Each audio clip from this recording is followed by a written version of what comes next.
Hi everybody, ever have the craving for restaurant-style chips and salsa? Well, today I'm going to show you how to make the homemade version that rivals any restaurant.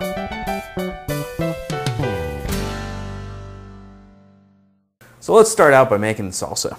First off, we're going to get a can of either whole tomatoes or chopped tomatoes. Keep in mind that the more processed the tomato is, the less it's going to taste like a tomato. And only use tomatoes that are fresh if it's during tomato season. Otherwise, they don't really taste like tomatoes, so why bother using them?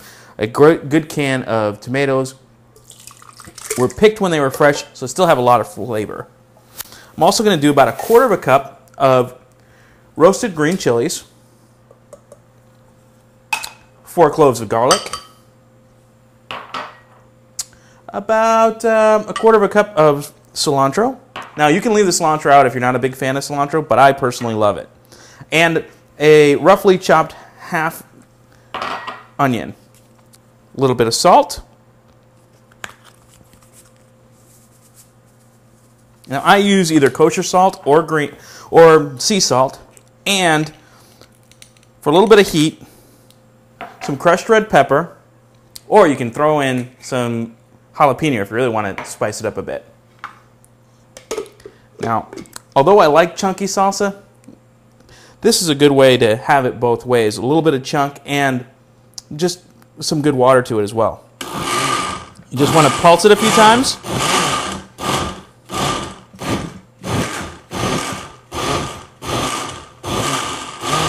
And there you have a great quality homemade salsa in under 5 minutes.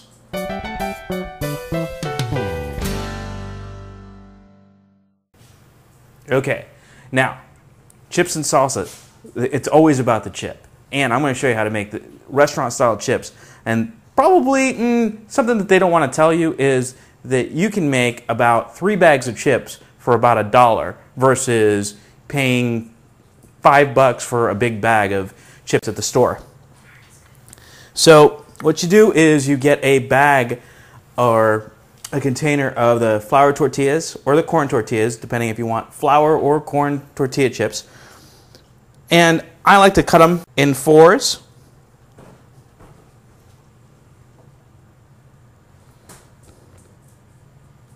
Then once you're done cutting them, fan them out.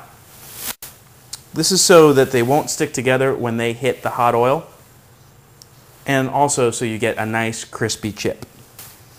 Once you've fanned them out, go ahead and drop it into 375-degree oil for about 2 to 3 minutes until you see them brown. Now, if you don't have a fry-later, you can do this in a Dutch oven with just some corn oil, but you want to use a thermometer to make sure that your oil is about 375 degrees. Go ahead and remove it from the oil and shake off any excess. Then I put a couple of paper towels into a bowl. Now for this is one of the only times I'm going to tell you not to use kosher salt, but sea salt. And on the sea salt, the fine grade sea salt, not the coarse sea salt.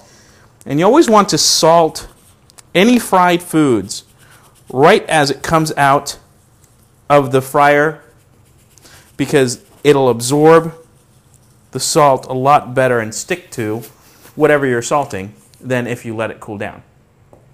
And that's it. That's chips and salsa.